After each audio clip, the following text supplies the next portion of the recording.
سيمبانا خطر إبليس بدني ثالث ثلاثة جتواسدني ديم يا هذا شركي ردلت مشيني ديم يا هذا شركي ردلت مشيني تنا قبرتني سوانك جبان دين الراجة جبان سيمتك كبان يا ميشا إسلاما ودقيا نموتو كل وكفى بالله شهيدا وأشهد أن لا إله إلا الله وحده لا شريك له إقرارا به وتوحيدا وأشهد أن محمدا عبده ورسوله صلى الله عليه وعلى آله وصحبه أجمعين. السلام عليكم ورحمة الله وبركاته. يا أيها الإخوة، هذا درس من دروس مقارنات الأديان. مرحبا بكم أيها الإخوة، أهلا وسهلا ومرحبا بكم. وبليين كن جالتمو في كبجمو غرقوبي كينيا والبرك أبينس أمنتي يوكي comparative of religion يوكي مقارنات الأديان بغن جان نفتن channel كينيا بونس الدين تيوب كنا وردوف في تمسا كيسن غرغارسا كيسن سبسكرايب كيسن أكو مجرد تتفوفا قلبي لأنه هردوفا الرس ما تدري بريدة تكو قبلنا سنيف نفنه نوجين أكتب تنبديك أبنا يجو ما تدري إنه هرسيني قبلنا ربنا كونس qabxii sadii fedha rabbiitiin amma rabbi nu dandeessise irraa dubban. Tokkoffaadha baakboonii yookiin immoo lafee dugdaa amantii kiristaanaa ka ta'e tiriinitii yookiin sillaasee yookiin sadee waaqa tokkoo ka jedhamuu fi dhaalamuu cubbuu dhaalamuu waan jiru jechuudha. Aadam irraa cubbuu dhaalamuu ka jiru. Qabxiin sadaffaadha immoo Iyyesuus yookiin Ciisaan alayhi salaam dhuguma fannifame waan jiru wajjin laallaqa.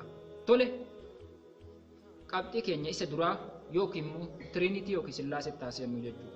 Akkuma amantii kamuu bu'uura yookiin immoo utubaa qabutti fakkeenyaaf amantiin keenya alhamdulillahi rabbil aalamiin bu'uura yookiin immoo arkaanul islaam waan jedhamu jira jechuudha. Arkaana islaamaa yookiin immoo bu'uura yookiin utubaa amantii islaamaa jedhanii waa shantu jira. Bifuma saniin amantiin kiristinnaallee bu'uura yookiin immoo mistira waan jedhamu jechuudha. Mistira amantii kiristaanaa jedhamee waa shantu jira. Wantoota shannii sanan wajjin laalla insha Allahu ta'ala. Wantoonni shanan sun tokkoffaadha mistira sillaasee jedhama jechuudha. Mistira sillaasee yookiin immoo iccitii sillaasee yookiin immoo sadee waaqa tokkoo keessa jiru jedhaniiti laalanii. Inni lammaffaadha immoo mistira qurbaan yookiin immoo iccitii qurbaanaa jedhanii jira. Inni sadaffaadha immoo mistira ximqat yookiin immoo iccitii cuuphaa jedhanii jira yookiin immoo xammaqamuu jechuudha. Iccitii kana jira. Inni afuraffaadha immoo mistira siggaawwii yookiin immoo harkitee mistira siggaa yookiin immoo iccitii kana jira. Inni shanaffaadha immoo mistira tinsaa yookiin immoo iccitii du'aa ka'uudha kana jira. Kanneen keessaa kan nuti har'a laalluu fi irratti bu'uureeffannu tiriinitii yookiin immoo sillaasee isa jiruudha jechuudha. Sillaasee jechuun afaan ingiliffaatiin tiriinitii yoo ta'u tiraay jechuun sadii jechuudha. Waa sadii walitti dhufee waaqa tokko jedhamaa jiran jechuudha. Sadee waaqa tokko abbaa ilma hafuura qulqulluu sadee waaqa tokko jedhan. Wantoonni sadeen kun jedhan akka amantii warra kiristaanaa yookiin aqiidaa isaaniitti maal jedhaniitti amananii walitti qaaman garagara hojiidhaan tokko walitti dhufanii waaqa tokko jedhamanii yookiin immoo sadee waaqa tokko jedhaman jedhaniitti amanan. Inni kun akkami? Tokkoffaadha waaqa abbaa jedhaniitti amananii. Waaqa abbaa jechuun isaan gabaabinumatti akkuma laalaa turree fi hubachaa turretti waa'een abbaa ka jedhamu waaqa samii fi dachii uume abbaa jedhanii waamanii akka amantii islaamatitti waa'een abbaa jedhamee hin waamamu jechuudha. Abuu jechuudha yookiin immoo abbaa jedhamee hin waamamu. Akka immoo amantii aadaa saba keenyaa yookiin amantii waaqeffannaattis waaqa abbaan jedhanii. Isaan akka yaada isaaniitti waaqa warri kiristaanota akkamitti amanan akka abbaa gaarii tokkotti fakkeessan jechuudha. Haa ta'u malee nama hubatee ilaaleef waa'ini abbaa akkaan irra bareedaa fi gaarii kamirrallee caalaadha ittiin hin malu ittiin illee waamamuu hin danda'u. Abbaan nama raammatuu keessatti garaa nama laafuu keessatti illee waaqatti illee hin dhiyaatutti illee hin fakkaatu. Kun dogoggora ta'uu wajjin gabaabina jechi abbaa jiru jechuudha waaqa jirutti fudhanna jechuudha. Akkuma rabbiin nuuf hime jechuudha suuratul maa'idaa boqonnaa shanaffaa lakkoofsa harkitee 18ffaa irratti waqaalatul yahuud wan nasaara nahnu abnaa'ullahi wa ahibbaa. Nu ilmaan rabbiiti rabbi nu jaallataa jallakki nuti ilmaan rabbiiti miti nu cuftinu jechuudha. Uumamtoota rabbiiti. Akka waaqa waaqessinuuf uumamne isuma qofa jechuudha. Kana nu gabroota yookiin immoo uumamtoota isaati jechuudha. Waa'ee immoo ilma namni isaan jedhanii waamanii Ciisaadha jechuudha alayhi salaam. Ciisaan ilma osoo hin ta'in jechi ilma jedhu kunillee akkamiin hubatama? Gabroota jechuu kana yeroo baay'eetti qaanfatanii saalfata namni kiristaanaa. Gabra jechuun akka ilma namaati gabra ta'anii dhiitamanii tumamanii kabalamanii ari'amanii cunqurfamanii hiree ofii ofiin murteeffachuu danda'anii miti. Waaqaaf gabra ta'uun waan argamuu miti. Waaqaaf gabra ta'uu jechuun waaqaaf ajajamuu bitamuu the man of God ta'uu jechuudha. Nama rabbii ta'uu jechuudha malee hiika biraa hin qabu. Akkuma fudhannetti loojikaalii yoo laalle jenne ilmaa fi gabra tokko eenyutu irraa ajajama namaaf? Gabra irraa ajajama. Bifuma saniifu gabra waaqaa ta'uu jechuun nama waaqan akka ajajamu waan inni je'eef bulu jechuudha jechuudha. Akkuma matsaaf quddusiinu Yaaqoob gabricha waaqaa ture. Efreem gabricha waaqaa ture. Aadam gabricha waaqaa ture jedhu namoota waaqayyoo ajajamoo turan jechuudha. Kana akkasitti hubachuu qabna. Malee jechi ilma jedhu akka biraatti waan hubatamuu miti jechuudha. Kanumarraa ka'uudhaan namni kamuu jaalatee jibbee to'annaa waaqaa jira. Dachiin irra jiraannu tun tawaaqa, samiin tawaaqa, roobni wantoonni ittiin jiraannu kunniin guutuun tawaaqati. Kanaafuu gabroota waaqaa yookiin immoo ajajamtoota waaqaa ta'uu qabna jechuu jaallannee osoo hin ta'in. Ofumaanuu nama kabajaa beekuu taane kun bifa kanaan hubatamuu danda'uu qaba. Haa ta'u garuu kiristaanota biratti waan mul'atu jira jechuudha. Wanni mul'atu maaltu jira? Waa'ee tiriinitii kana ibsuu yaadan. Waa'ee kana ofii hubachuu fi isaaniif galuu hin dandeenye jechuudha. Waan ofii hin beeknetti nama waaman. Eega amantee booda mistiraa sii galaa siin jedhan. Haa ta'u immoo wanni osoo dura hubatanii dubbisanii namaa hin galle eega amananii wanni namaa galu hin jiru. Eega manfasiin sitti dhufee booda sii galaa jedhan. Hin galleefillee. Beektonni kiristaanaa warreen guguddaa ta'an amanuma malee ni amanne malee nuuf hin galle jedhanii kan irra walii galan jechuu tiriinitii yookiin immoo sillaasee yookiin waaqa sadeen ka jedhamu. Wanni kun hin jiru jechuu falaasfaa lafaa ka'e. Yoom akka lafaa ka'e mee haalaan nu waliin. Waa'ee sillaasee jechuu. Waa'ee sillaasee yoom akka lafaa ka'e yoo laalle jennu eega nabi Ciisaan yookiin Yesuus Kiristoos samii bahee amata 325 booda yookiin jaarraa 3 eega ture booddee biyya Gibsi yookiin immoo biyya Masrii keessatti magaalaa Iskandariyaa keessatti nama maqaan isaa Atinaatiyoos jedhamuun eegale jechuudha. Niqiyaa gubaa irratti yookiin immoo yaa'ii yookiin immoo marii Niqiyaa irratti Council of Niqiyaa irratti eegale jechuudha. Kuni akkuma beekamu ka amantiin isaanii ka eegale jechuudha. Warreen arkitee uumamtoota waaqessan warreen Roomatiin gabroonfatamanii Israa'eloonni yeroo sanii waan jiraniif bifa kana irratti caananii irratti uumanii jechuudha. Kanaafuu waa'ee kanaa irratti Rabbiin subhaanahu wa ta'ala maal jedha jechuudha gabaabinatti suuratul Maa'idaa boqonnaa 5 lakkoofsa 72 irratti waa'ee Iisaa dubbata maal jedha laqad kafara allaziina qaaluu inna Allaaha huwal masiihu Ciisaa ibna Maryam warri dhugumaan arkitee Yesuus Kiristoos ilma waaqaati inni waaqa jedhan kafaran jiranii warri gooftadha jedhanii isa waaqessan jedhe kafaranii rabbii didanii rabbi waaqatan uumaa isaan uume ganan jedha. Ammallee boqonnaa 5 lakkoofsa 73 irratti laqad kafara allaziina qaaluu inna Allaaha thaalithu thalaasa warreen arkitee rabbii sadeessoo sadiiti waa sadii walitti dhufee rabbii yookiin sillaasee jedhanii amanan ammas kafaranii jiran waaqa gananii jiran yoo gocha kanarraa hin deebine azaaba yookiin qixaaxa laaleessaatu rabbi biratti isaan eeggata jedha jechuudha. Qur'aanni bifa kanaan dubbata. Baayibilii keessatti illee wanni kun ragaan qabu jechuudha sillaasee jedhan gabaabinumatti waan hin jirre tokko. Kiristaanonni immoo akka yaada isaaniitti akka ragaatti onni dhiyaasan seera uumamaa yookiin immoo the book of Genesis boqonnaa 1 lakkoofsa 26 irra ka jiru ilma namaa akka fakkaatti keenyatti haa uumnu jedhanii mari'atanii jiran. Haa uumnu wanni jiru kun wanni sadii argisiisu hin jiru. Kuma ta'uu danda'a, miliyoona ta'uu danda'a. Kuni kabajuma waan of kabajee dubbate malee haa uumnu mariin barbaachisu hin jiru. Waan uumuu deemu duraa'uu beeka jechuudha. Silaa waan lamaa sadii jiraate addunyaan tunu jiraachuu hin dandeessu. Wal dhabdii kana bifa kanaan hubatamuu qaba. Akka immoo warri Roomaanota kiristaanota irratti aadaa isaanii caananii gabroommaadhaan aadaan kiristaanota yookiin amantii kiristaanaa ka jedhamu kun makaa yookiin immoo duudhaa warra Roomaanotaa fi Giriikota ta'uu wanni mul'isu. Guyyaan sabtiidhaa kuni guyyoota ayyaana yookiin immoo guyyaan sanbata xiqqaadha. Guyyaa ayyaana warra Yahuudotaa ture. Boodarra garuu immoo kiristaanota biratti amma ka beekamu sanbata guddaa yookiin Ihudii jedhaniitu charchiitti deeman. Guyyaan kuni guyyaa Roomaanonni gooftaa isaanii ka Miizraa jedhamu jechuudha. Itti kabajan jechuudha. Gooftaa aduu keenyaa jedhanii ka kabajan. Kana seenaa keessa dubbifamee argamuu danda'a. Yeroo baay'ee kiristaanonni waa'ee tiriinitii kana namaaf galchuuf yookiin sillaasee kana galchuuf dhamaa waanuma isaaniif hin galle kana. Akkatti isaan dhamaa yoo laallee mee akka fakkeenya ajaa'ibaan isinii fudhadhaa yeroo haasaa baay'ee waliin goonee fi yeroo hayyoonni waliin illee haasaa yeroo dhageenyu waa sadii ni yaadadha waan isaan itti fakkeessan yeroo baay'ee hogguu namaa ibsuu yaadan. Tokko kursii yookiin teessoo miila sadii qabutti fakkeessan. Teessoon miila sadii qabu kuni gubbaan isaa tokko jalatti miila sadii qaba. Akkanumallee waa'inni abbaa fi ilmii fi hafuurri qulqulluun sadi ta'anii gubbaatti nama baatanii addunyaa tana horatanii jiran. Tole gaafiin dhiyeesseefii ture waa'ee kanarratti osoo wal mormaa turretti gaafii Yesuus du'e jettanii amantan sani teessoo san jalaa yoo miilli tokko cite teessoo sun nama baachuu dandeessi jennaan achumatti hafe waan deebisu eeganii kufti qabaachuu hin dandeessu. Ammas wanni isaan ibsan reektaangilii roga sadiitiin namaa ibsuu yaadan. Reektaangilii roga sadii yookiin immoo ikwaataraal tiriyaangiliidhaan ibsuu barbaadan. Roga wal qixxee qabdu. Gaafii Yesuus du'e san reektaangilii roogni tokko irraa bu'ee booddee roogni lama argitee reektaangilii ta'uu hin danda'u. Kunillee soba mirkaneessuu hin dandeenye. Ammallee bifa bishaaniitiin ibsuu barbaadan. Bishaan isteetii sadeeniin akkuma argamu jechuu haala sadiin jajjaboo ta'ee yookiin cabbii ta'ee argama. Dhangala'oo waan yaa'u ta'ee argama. 100% ol immoo hogguu dabre argitee yoo danfee je gaazii ta'ee argama. Bifuma kanaan Yesuus gaaf duraa waaqa eegasii nama keessaan dhalatee jiran. Nama keessan Maariyaam keessaan dhalatee achi immoo argitee eegasii samiitti kutee rabbitti deebi'ee rabbi ta'ee jiran. Kuni gabaabinatti waan fudhatama hin qabne jechuudha. Gaaf duraallee ilma namaati ruuhin isaa rabbi bira turte akkuma teenya turte. Eegasii illee guyyaa rabbiin uumuu barbaade Jibriil Maariyaamitti ergee gara Maariyaamitiin hafuurri argitee afuufamee hafuura saniin nama ta'ee argame.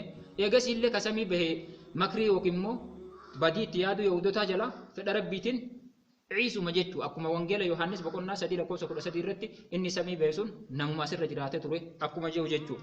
Akkasumallee immoo Qur'aana keessatti Ciisaan kara samii bahuu hammeenyi itti yaadamu ugguu ibsu jechuu Rabbi subhaanahu wa ta'ala suuratu Ali Imraan boqonnaa 3 lakkoofsa 54 hamma 55 ومكروا ومكر الله والله خير الماكرين يهودون توفتا عيسى أجيسو في قبجو نما اتبدني بساسا قدني يادني ترنجا والله خير الماكرين قروا توفتا ربي ترج على ربي كرسمي جلافو بجاجتو وإذ قال الله يا عيسى إني متوفيك أي منيم أنصرف في سيتين جئ ربي جتو وإذ قال الله يا عيسى إني متوفيك ورافعك إلي جئن أنصرف في سيتين يجسي مو بفسن جبريل ست إرجع كرسميت ورافعك إلي جرك جات ترسباس إن دايركشن جتو أكسان جالسان مرجواك أجرا وبركاية سنتي سمي لما فاك يسجر واحد مو سبحانه وتعالى عرش الرت أكسان ملته قلته يجرا جتو بفكنا أنك واي سلاسة صبت أو جبابنا تنوف جلا واي كنا كفامتي واي تابوتها فيوفرنم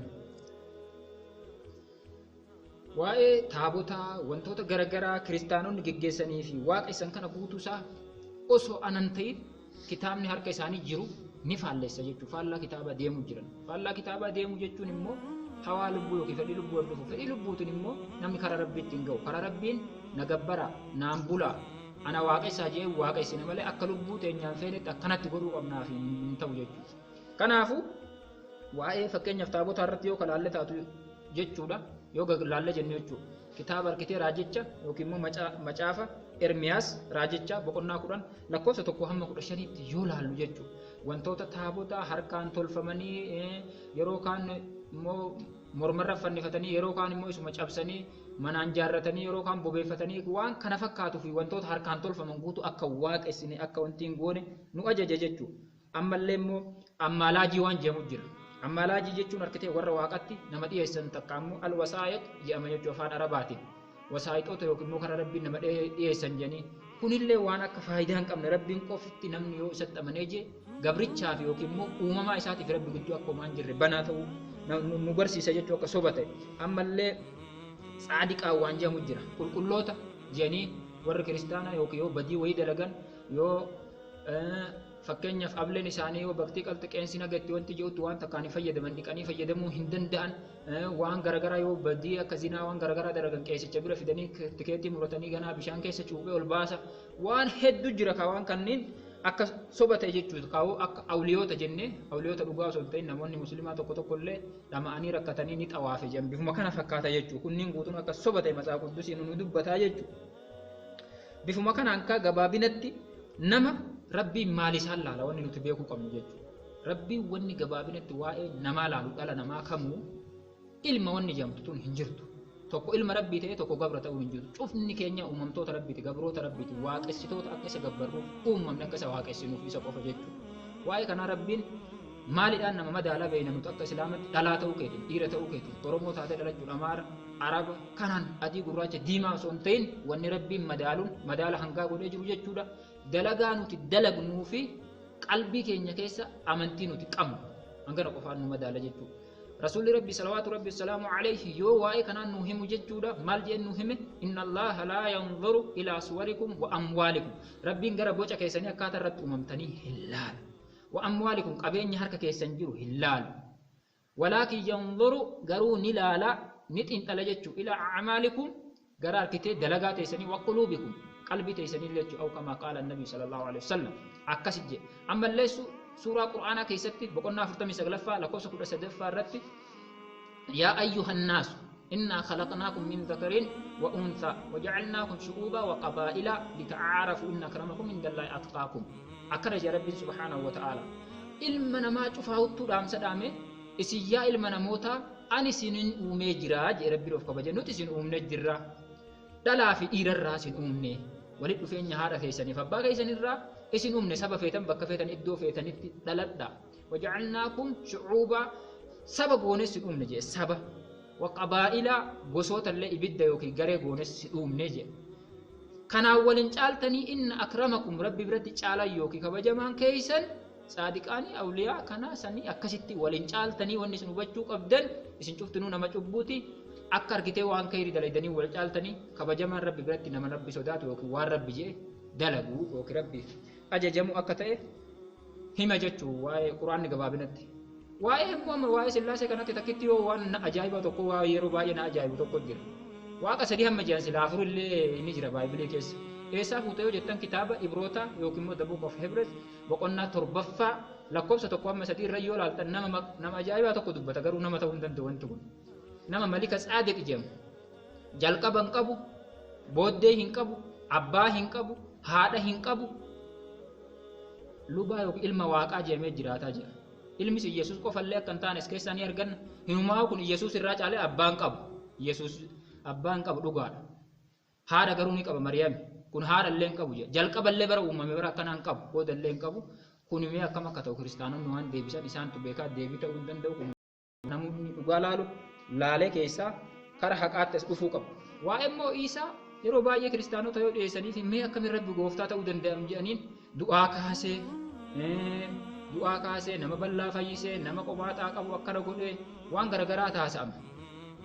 Kuni ka ta'een akkuma inni Ciisaa yookiin Yesuus Kiristoos alayhi salaam hime jechuudha.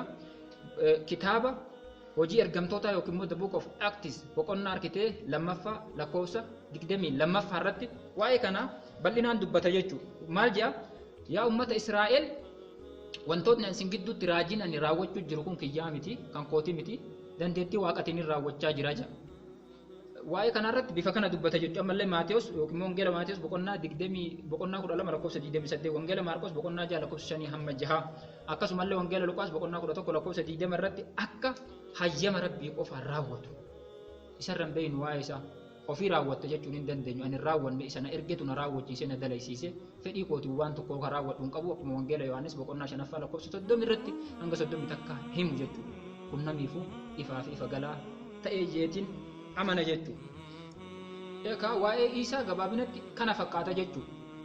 Kara samii bahillee namni ji'an akka Baabilummaan ibsittu nama baay'ee bahe kara samii namni argitee eenyu jedhamu bahe fakkeenyaaf Al-Yasaa'i yookiin immoo Elsaa'i nama jedhamu jechuudha. Kara samii nama immoo dhukkubsataa akka fayyisee jedhullee fakkeenyaaf kitaaba mootota isa lammaffaa boqonnaa 5 lakkoofsa 14 irratti Al-Yasaa'i namoota dhukkubsatan fayyisee jira jedha. Akkasumallee argitee kitaaba mootota isa lammaffaa boqonnaa 6 lakkoofsa 17 hamma 20 irratti jechuudha. Elsaa'in namoota hedduu ija isaanii fayyisee jira namoota jaamaa jedha. Kara samii immoo Heenok bahee jira jedha yookiin immoo Idris jechuudha. Heenok jechuun akka warreen kiristaanaa amanatti kara samii bahee jedha yookiin samiitti ol fudhatame jedha. Wanni tokko ulaagaa waa'ee rabbummaa isaaf Ciisaa qofa addatti kennu hin jiru. Inni rabbi ofiin hin jenne ka isarra beeku budaa akkuma jedhan yoo budaa taana jennee himachuu barbaanne malee jechuudha. Ragaan nasaa dhiyeessan Baayibilii keessa waan hin jirre. Amma immoo waan ajaa'ibaa tokkotti asaa dabalu. Mata duree lammaffaadha. Nani fatinaa na wajji tura obboleeyyan kiyya jaallatamu.